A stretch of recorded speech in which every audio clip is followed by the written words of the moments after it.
안녕하십니까. 검찰 수사관 출신 법무사 이승재입니다. 고소장 잘 쓰는 법무사 찾고 계십니까? 저 경찰, 검찰 출신 법무사가 명쾌한 해법을 드리도록 하겠습니다.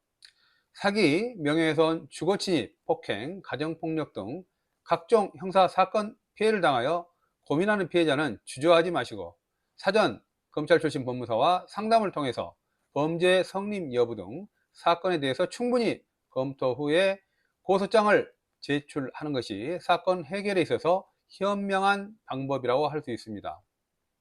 저 경찰, 검찰 출신 법무사에 대해서 딱 한마디로 정의하면 31년간 경찰서와 검찰청에서 형사 및 수사관으로 복무하면서 수많은 각종 형사사건을 직접 처리한 경험이 있는 실무형 법률 전문가입니다. 따라서 경찰 실무와 검찰 실무를 몸으로 직접 경험하고 체득한 법무사는 국내 약 0.1%도 안 됩니다. 얼마 전 법무사는 다소 황당한 전화를 받은 사실이 있는데요. 자신을 공무원 출신이라고 밝힌 분은 법무사에게 법무사도 고소장 작성을 대행할 수 있습니까? 변호사만 고소장을 작성해 줄 수 있는 것으로 알고 있는데요. 라는 다소 황당한 질문을 해 주셨습니다. 법무사는 순간 이런 생각을 하였습니다. 법무사 제도가 수십 년이 지났는데도 대부분의 국민들은 법무사가 부동산 등기 사건 등 단순한 사건만을 수임하는 자격사로 이해하고 있구나.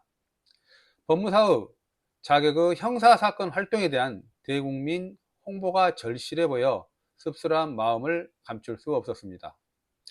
법무사는 서민을 위한 법률 전문가입니다. 따라서 법무사는 적은 비용으로 고소장 등 각종 형사사건에 대해서 수준 높은 법률 서비스를 제공하고 있으므로 적극 활용하시기 바랍니다. 그러면 고소장을 잘 작성해야 하는 이유 및 그 방법에 대해서 말씀드리겠습니다. 고소라는 것은 무엇입니까? 단순하게 말씀드리자면 범죄의 피해자 등 고소권자가 경찰 등 수사기관에 피해를 호소하여 범인의 처벌을 요구하는 형사 절차입니다. 형사소송은 절차법입니다. 따라서 소송 절차를 잘 이해하고 그에 맞는 형법, 특별법 등 적정한 법령과 법리를 적용하여 작성한 서면이 고소장입니다. 수사는 실무 현장에서는 생물이라고 부릅니다. 수사의 방향성에 따라서 그 결과가 어떻게 달라질지 모르기 때문에 수사를 생물로 표현하는 것 같습니다. 따라서 범죄의 피해자가 고소를 통해서 경찰 등 수사기관이 수사를 잘 진행할 수 있도록 하기 위해서는 명확하고 구체적인 사실관계, 성립 요건이 들어있는 법령, 판례 등 법리가 온전히 고소장에 녹아 들어가게 작성해야 됩니다. 단순하게 작성된 고소장은 수사기관에서 성공적으로 수사를 이끌어내기가 어렵습니다. 잘 작성된 고소장은 수사관이 수사를 잘 할 수 있도록 큰 역할을 하는 것임을 잘 알고 계셔야 합니다.